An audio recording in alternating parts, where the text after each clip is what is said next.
오늘의 본문의 말씀은 이스라엘 백성들이 출애굽하여 계속해서 광야의 여정들을 계속해서 진행해 가고 있는 과정 가운데 있는 말씀들이 기록되어 있습니다. 오늘 본문의 배경이 된 장소는 르비딤이라는 곳입니다. 이 르비딤이라는 곳에서 한 사건이 일어났는데 그 사건은 어떠한 사건이었을까요? 이 사건은 모세뿐만 아니라 이스라엘 백성들이 하나님 앞에 진노를 받게 된 사건이었습니다. 그 사건은 어떠한 사건이었냐면 이스라엘 백성들이 여느 때와 같이 광야의 길을 계속해서 하염없이 걷고 있었습니다. 걷다가 이제 쉴 만한 장소가 발견되어서 르비딤이라는 곳에 진치게 되었습니다. 그런데 이스라엘 백성들 눈앞에는 물이 발견되지 않았습니다. 여러분, 사람이 살아가는 데 있어 음식보다 더 중요한 것은 바로 물입니다. 물을 마시지 못하면 사람은 얼마 되지 못해 죽게 되어집니다. 특별히 지금 이스라엘 백성들이 거닐고 있는 곳은 일반적인 그냥 걷고자 하는 길이 아닌 일반 사람들이 걷기에는 불편한 광야의 길이었습니다. 그런데 그 광야 길을 걷고 있는 동안 물이 필수적인데 물이 지금 이스라엘 백성들 눈앞에 없게 되어지는 것입니다. 그래서 이스라엘 백성들은 이 광야길 앞에서 원망하고 불평하기 시작합니다. 2절 말씀을 보면 상반절에 모세와 다투어라고 기록이 되어 있습니다. 여기서 다투다라는 말은 히브리어로 니브라는 단어입니다. 도대체 왜 모세와 다투는 것일까요?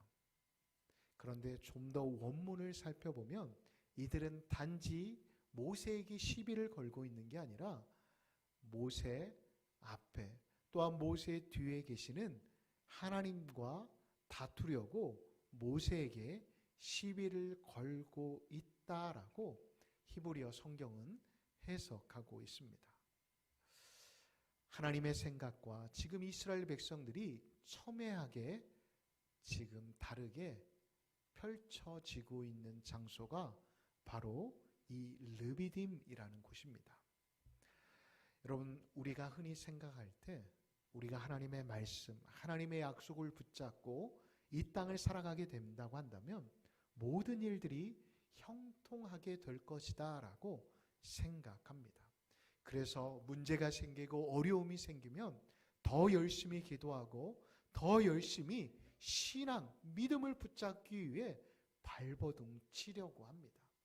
그런데 여러분, 하나님의 말씀, 하나님의 약속을 붙잡는다라고 해서 우리의 삶이, 우리의 인생이 하루아침에 어떠한 큰 변화가 있을까요? 물론 변화가 있을 수도 있습니다. 그런데 자고 일어나면 어제와 동일한 하루가 우리 삶의 자리 가운데 펼쳐져 있는 게 우리의 일상입니다. 여러분 보십시오. 아브라함 말입니다. 아브라함은 약속 하나만 믿고 자신의 고향 본토 아비집을 떠나 가나안 땅에 도착하였습니다. 약속 믿고 오랜 시간 동안 하나님을 의지하며 무려 70년을 그의 고향을 떠나 살아왔지만 그의 눈에 보이는 건 무별의 자손이 아닌 딱 하나의 이삭이었습니다. 또한 넓은 땅도 아니었습니다. 그가 죽게 되어질 때 겨우 그의 아내와 함께 들어갈 무덤밖에 그의 소유로 된 게 없었습니다. 뿐만 아닙니다. 다윗을 한번 보십시오. 다윗 역시도 자신이 왕이 되겠다라고 다짐한 적이 한 번도 없습니다. 하나님이 기름 부으셔서 일방적으로 세우셨어요. 자, 그렇다면 그의 인생이 평탄해야 할 거 아니겠습니까? 그런데 그는 무려 10여 년, 아니 20년 동안 사울에게 쫓김을 받습니다. 그리고 40세에 왕이 되었지만 예루살렘에서 왕이 된 것도 아닙니다. 헤브론에서 왕이 된 뒤 무려 40년 동안 왕위에 앉아 있었지만 자신의 두 친아들로부터 반란을 경험하게 된 아픈 인생을 살았던 사람이었습니다. 예수님의 제자들도 한번 보십시오. 그들도 예수님의 말씀 하나만 바라보고 그 말씀에 의지하여 예수님을 따라왔습니다. 그런데 그들의 일상이 오히려 예수님을 만나기보다 눈에 보이는 그러한 모습들은 더 못한 사람들이 많았습니다. 세리로 살았던 마태를 한번 봐보십시오. 또한 많은 제자들이 업으로 살 때 예수님을 따라 살아갔던 삶보다도 더 나은 삶이었습니다. 그렇다면 여러분, 왜 우리가 말씀을 붙잡고 약속을 붙잡음에도 불구하고 왜 우리의 인생이 하루아침에 변화되어지지 못하는 것일까요? 우리의 삶의 자리 가운데 왜 문제가 그대로 있게 되어지는 것일까요? 저는 오늘의 본문의 말씀을 통해 다시 한번 우리의 신앙의 자세가 무엇이 잘못되었는지 돌아보며 하나님께서 주시는 그 메시지를 통해 앞으로의 우리의 신앙의 생활이 좀 더 하나님 보시기에 아름다운 신앙생활이 되시기를 예수님의 이름으로 축복합니다. 여러분 2절의 말씀을 한번 하반절의 말씀을 보십시오. 하반절의 말씀을 보면 이렇게 기록되어 있습니다. 이스라엘 백성들이 지금 하나님을 시험하였다라고 기록하고 있습니다. 여러분, 우리가 하나님 앞에 물을 달라고 하나님 앞에 조르고 또한 물이 없는 상황에 대해 불평하는 것, 또한 내 삶의 자리 가운데 양식이 없어 또한 물질이 없어 하나님 앞에 하소연하고 하나님 앞에 땡깡을 놓는 것, 몸이 아파서 하나님 이 몸을 좀 고쳐주십시오. 왜 하나님 내가 그렇게 기도하였음에도 불구하고 이 몸이 낫지 않는 것입니까? 라고 기도하여도 하나님이 왜 들어주시지 않는 것일까요? 물론 여러 이유가 있겠습니다. 그런데 오늘의 말씀에 비추어 보면 지금 이스라엘 백성들이 잘못하고 있는 게 있었습니다. 바로 하나님을 시험했다라는 것입니다. 여기서 시험이라는 단어는 원어를 살펴보면 그리고 영어 성경을 살펴보면 테스트가 아닙니다. 여기서 시험이라는 단어는 영어 성경을 보면 temptation이라고 기록이 되어 있습니다. 여러분 이스라엘 백성들은 이미 쓴 물을 단물로 바뀌어지는 역사를 마라라는 지역에서 15장 24절을 보면 경험하게 되었습니다. 다시 말해 하나님의 역사 없는 것에서 있는 것으로 변화되어지는 역사를 이스라엘 백성들은 이미 경험하였습니다. 그럼에도 불구하고 왜 이스라엘 백성들은 지금 동일한 상황 앞에서 하나님을 시험하고 있는 것일까요? 여러분 성경에서 테스트라는 시험이라는 단어는 하나님께서 복 주시기 위해서 우리를 잠깐 시험하시는 경우가 대부분입니다. 그런데 보통 템테이션이라고 쓰여진 시험이라는 단어는 사탄이 우리를 넘어뜨리기 위한 하나의 시험이라는 것을 우리는 유념해 볼 필요가 있습니다. 다른 번역본을 보면 프리브라고 기록이 되어 있습니다. 증명하다, 입증하다라는 단어입니다. 다가오는 말로 번역하면 물을 달라는 게 문제가 아니라 하나님이 우리 요구대로 행하시는지 안 행하시는지 지금 이스라엘 백성들이 뒷짐을 지고 하나님의 행하심을 관망하겠다라는 것입니다. 이것이 문제였습니다. 우리가 하나님 앞에 신앙생활하고 예측하지 못한 일들이 우리의 삶의 자리 가운데 발생되어지면 조심해야 할 게 바로 이것입니다. 너무 힘들면 여러분 하나님 앞에서 땡깡 놓아도 됩니다. 하나님 앞에서 불평해도 돼요. 그러나 우리가 주의해야 할 것은 하나님이 정말 이 일을 행하시나, 하나님이 정말 나의 기도를 들어주시나 라고 우리가 기도는 하지만 내 중심, 내 관점에서 기도하게 되면 그 기도는 하나님께서 진노하시고 오히려 우리에게 불호령을 내리신다는 것을 오늘의 본문의 말씀을 통해 이스라엘 백성들, 다시 말해 연약한 우리와 같은 이스라엘 백성들을 통해 우리에게 말씀하고 계신다는 것을 우리는 주목해 보아야 합니다.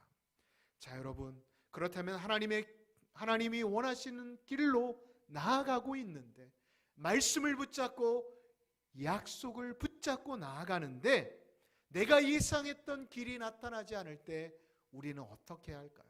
우리 4절을 다 같이 한번 읽도록 하겠습니다. 4절입니다. 4절 시작. 모세가 여호와께 부르짖어 이르되 내가 이 백성에게 어떻게 하리이까? 그들이 조금 있으면 내게 돌을 던지겠나이다. 아멘. 여러분, 이렇게 모세가 하나님 앞에 기도할 때 모세의 상태가 어떠했을까요? 모세는 그 심적 부담감이 너무나도 컸을 것입니다. 오합지졸인 이 노예들을 데리고 지금 머나먼 길을 가야 하는데, 그것도 한두 명이 아니고 200만이나 되는 엄청난 사람들을 데리고 가는데 얼마나 그 마음이 힘들겠습니까? 아마 모세는 번아웃이 되지 않았을까 저는 생각이 되었습니다. 그럼에도 불구하고 모세는 어떻게 반응하고 있습니까? 여러분, 제가 한번 질문을 던져보겠습니다. 하나님께서 모세를 부르신 목적이 무엇일까요? 많은 분들이 출애굽시키기 위해서요 라고 말씀하십니다. 여러분, 그것도 맞습니다. 그런데 그거는 결과입니다. 여러분, 하나님께서 모세를 언제 처음 부르셨죠? 모세를 부르신 건 가시떨기 나무 아래에서 모세를 처음 부르셨습니다. 하나님의 임재가 무엇인지, 하나님은 그 아무도 없는 그 황량한 벌판에서 가시떨기 나무에 불이 붙었지만 그 불로 인해 가시떨기 나무가 사라지지 않고 계속해서 타오르는 모습을 통해 하나님이 누구이신지, 또한 하나님의 임재가 도대체 무엇인지를 모세를 통해 경험하게 하셨습니다. 여러분, 다시 말해 하나님께서 모세를 부르신 첫 번째 이유는 출애굽하는 게 아니라 문제가 생기고 번아웃이 되어진다라고 한다면 그때 모세가 기억해야 할 것은 바로 가시떨기 나무 아래서 만났던 하나님의 임재의 모습을 잊지 않고 기억하는 것, 그것이 바로 하나님의 부르심의 목적이었다라는 것을 우리는 잊어서는 안 됩니다. 보십시오. 모세가 어려운 상황과 환경 가운데 노출되어질 때 그는 어떻게 합니까? 오늘 본문 4절을 같이 하나님 앞에 나아가 그는 부르짖었음을 알 수가 있습니다. 왜요? 그가 더 이상 사람을 의지할 수 없기 때문에 그랬을까요? 아니면 그가 가진 지혜로 더 이상 이 백성들을 의지할 수 없기 때문에, 이끌 수 없기에 그는 하나님께 부르짖었다고 생각하십니까? 여러분, 그것은 2차적인 문제입니다.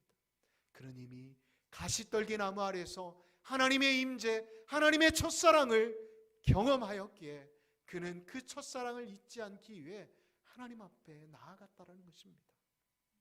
사랑하는 성도 여러분, 결국 이 모세는 가시떨기 나무 아래에 찾아오신 그 하나님 앞에 나아가게 되어질 때 결국에는 이스라엘 백성들이 출애굽되었을 뿐만 아니라 결국 그 약속을 이루게 되어지는 놀라운 역사를 경험하게 되었다는 것을 우리는 잊어서는 안 됩니다.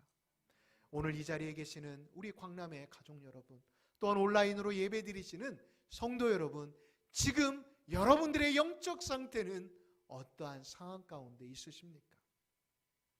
여러분, 우리의 인생 가운데 내가 계획한 대로 풀리지 않아 너무나도 곤고하고 낙담해 계시는 분들이 계신 줄 압니다. 내 인생이 더 이상 그려지지 않아. 도대체 내일은 내가 어떻게 살아갈까? 또 그 다음 날은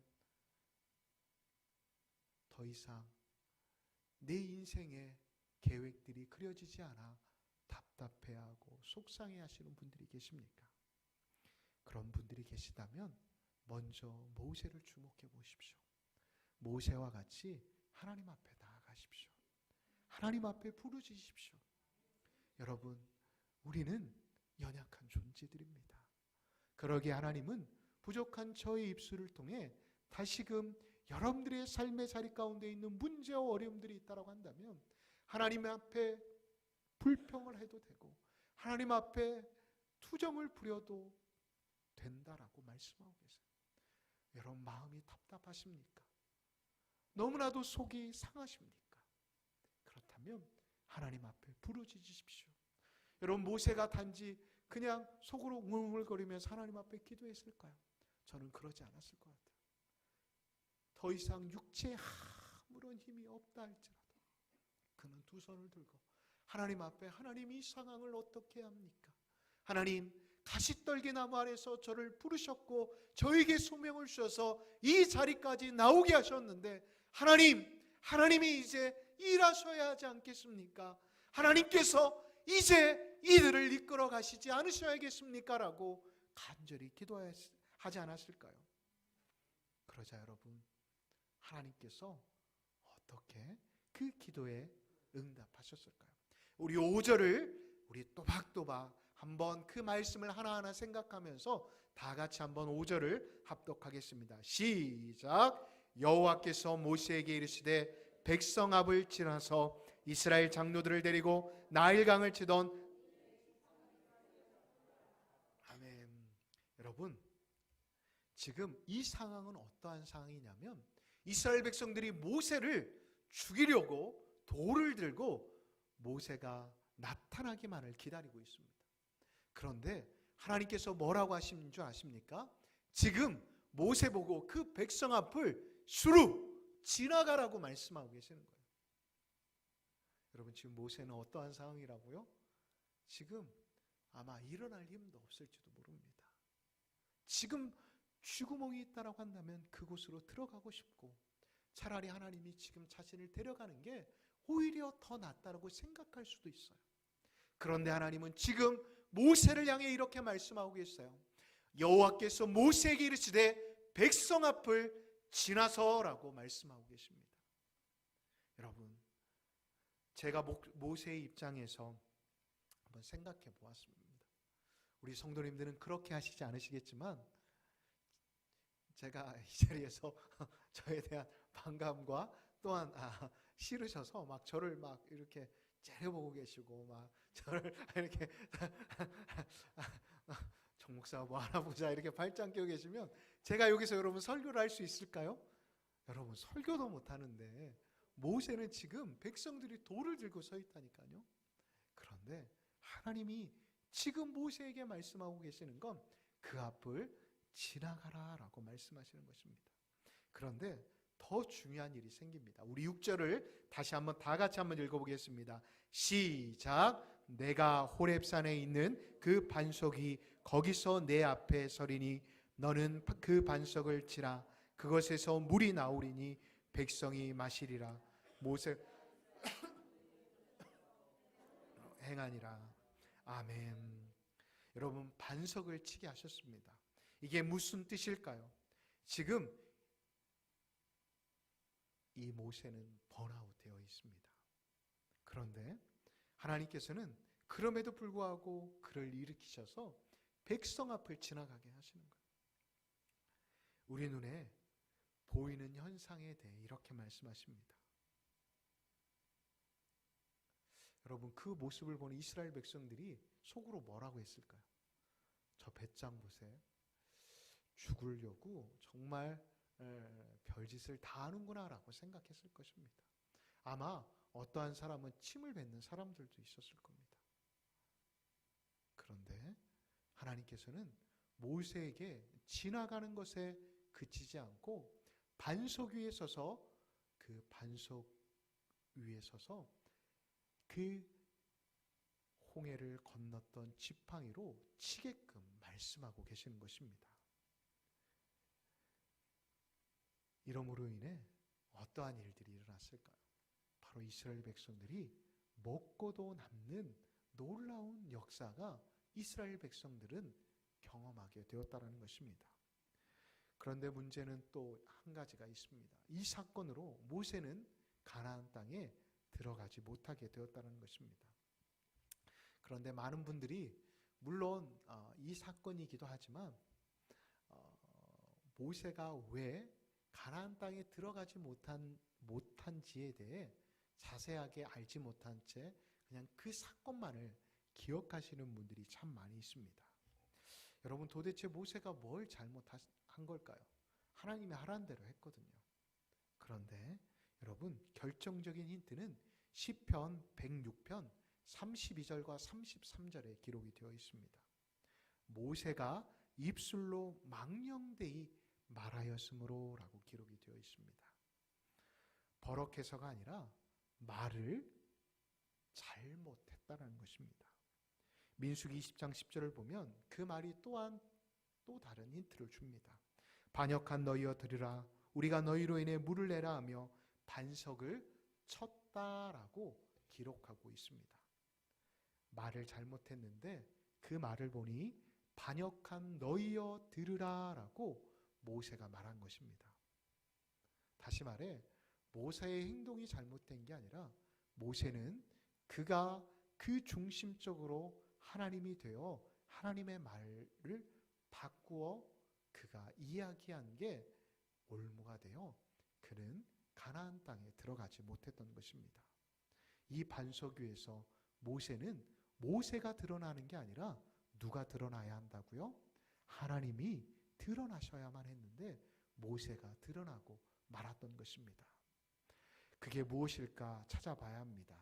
모세가 드러나지 못하는 것, 6절을 보면 그 반석이 거기서 내 앞에 서리니, 누구 앞에 서라고요? 하나님 앞에 서라고 하나님은 분명히 말씀하셨어요.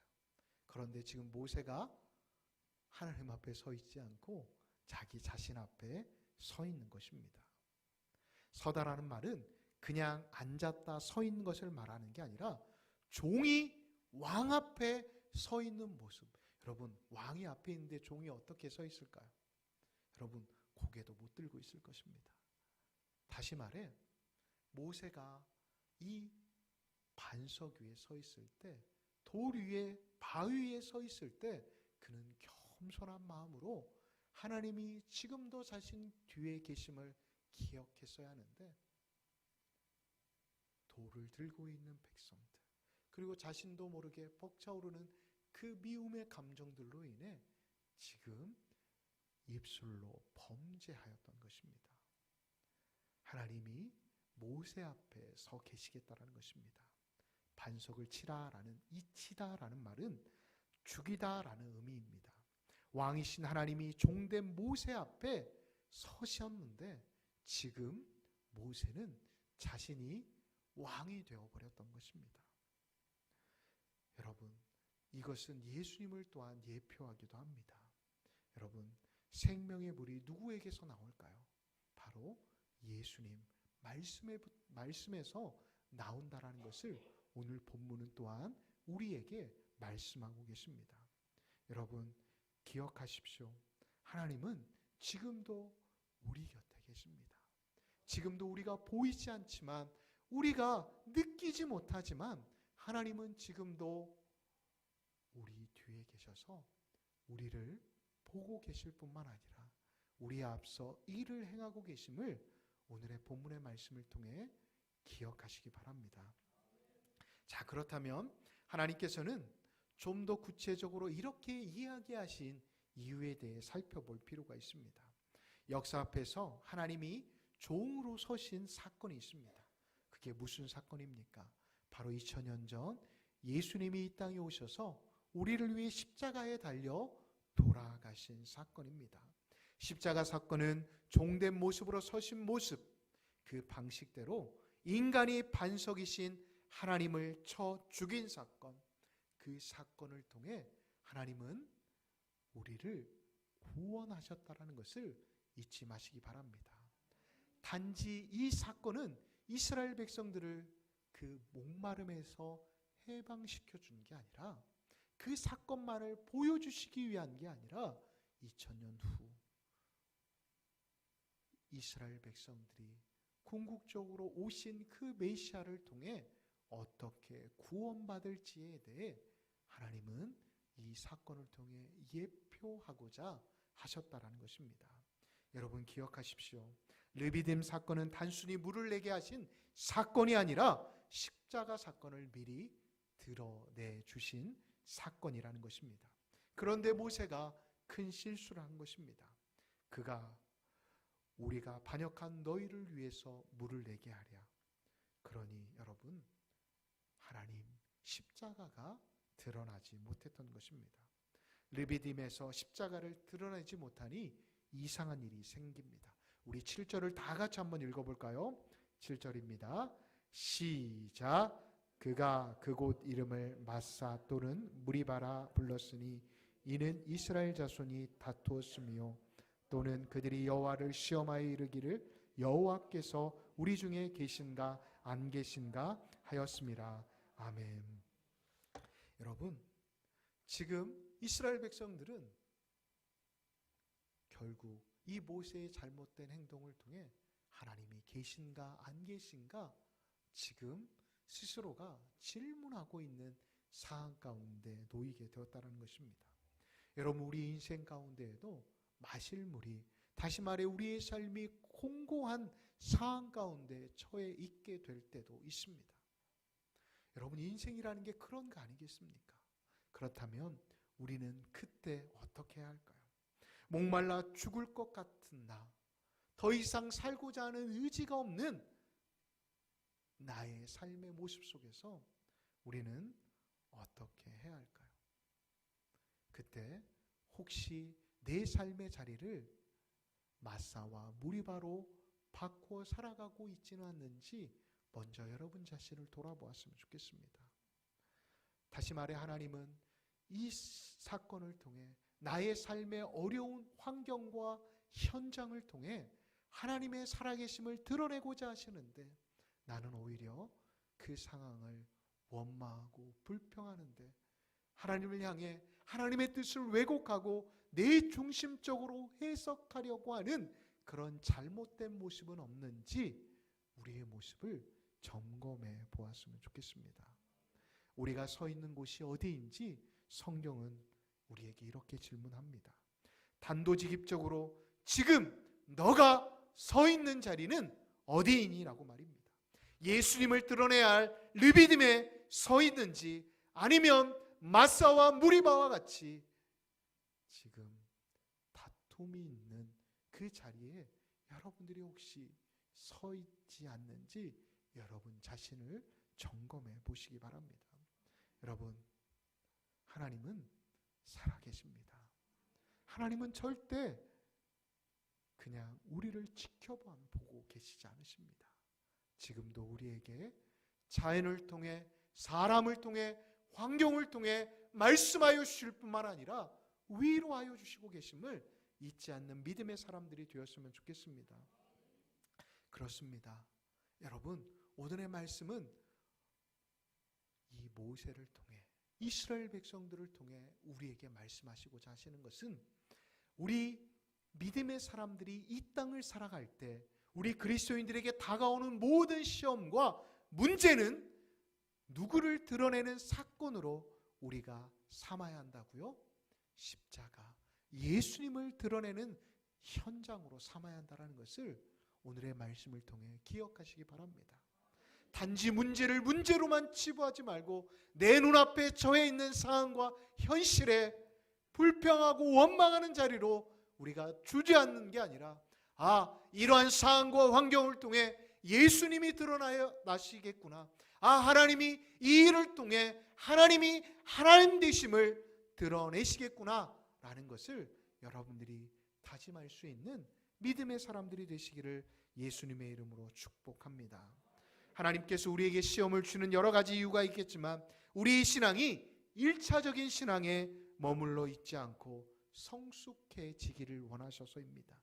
그래서 시험을 통해 하나님을 알고 그 하나님의 사랑, 십자가의 은혜를 해석하라고 문제를 주십니다. 그 해석 끝에 십자가를 발견하기 때문입니다. 그래서 우리는 항시 내 삶을, 내 가정을, 내 교회를, 내 나라를 주님이 오셔서 다스리시기를 기도하고 선언해야 함을 잊지 마시기 바랍니다. 하나님, 내 삶을 통치하옵소서. 헛된 나의 꿈, 나의 기대가 아니라 주님의 꿈, 주님의 기대가 실현될 수 있게 해달라고 우리는 간구해야 한다는 것입니다. 보십시오. 하나님께서는 계속해서 이스라엘 백성들을 시험을 주시면서 그들 스스로가 우리가 하나님 가운데 서 있는지를 점검해 보기를 원하셨습니다. 그 질문이 이 다음 말씀인 아말렉 전쟁을 통해 우리에게 확증해 주십니다. 보십시오. 역사를 통해 살펴보면 그 당시 이스라엘 백성들은 전혀 아말렉 사람들을 이길 수가 없었습니다. 민수기 24장을 보면 아말렉 족속은 민족 중에 으뜸의 족속이다라고 말하고 있습니다. 지금 이스라엘 백성들은 겨우 벽돌만 굽고 있었던, 집만 쌓아 올렸던 노예에 불과했던 사람들이었습니다. 그런데 그 결과 17절 하반절을 보면 이렇게 기록되어 있습니다. 여호와가 우리 가운데 계신가 아니 계신가 아말렉 전투를 통해 우리에게 보여주셨습니다. 사랑하는 광남의 성도 여러분, 하나님은 지금도 우리의 곁에 계실 뿐만 아니라 우리에게 말씀하고 계심을 잊지 마시기 바랍니다. 지금도 우리의 삶의 자리 가운데 직장과 사업장 그리고 교회 안의 문제 가운데 함께 계시기에 종국에는 여호와니시 승리의 깃발을 들 수 있음을 믿는 믿음의 사람들이 되시기를 예수님의 이름으로 축복합니다. 말씀을 마무리합니다. 지금 성도님들 인생 가운데 인생이 너무 힘들어 눈물이 나고 너무 어두워 암담하시다 할지라도 여러분이 하나님 앞에 서 있는지, 하나님이 여러분 앞에 계시는지를 먼저 점검해 보시기 바랍니다. 그것만 우리의 삶의 자리 가운데 놓치지 않고 하게 되어질 때, 또한 하나님 앞에 나아가 우리가 두 손을 들고 부르짖게 되어질 때 하나님은 종국에는 여호와니시 하나님이 나를 위해 싸우셨고 나를 위해 승리의 깃발을 드셨다라는 고백을 하실 수 있게 되어질 줄 믿습니다. 이 은혜가 오늘 온라인으로 오프라인으로 예배드리시는 모든 성도님들 가운데 있으시기를 예수님의 이름으로 축복합니다. 아멘.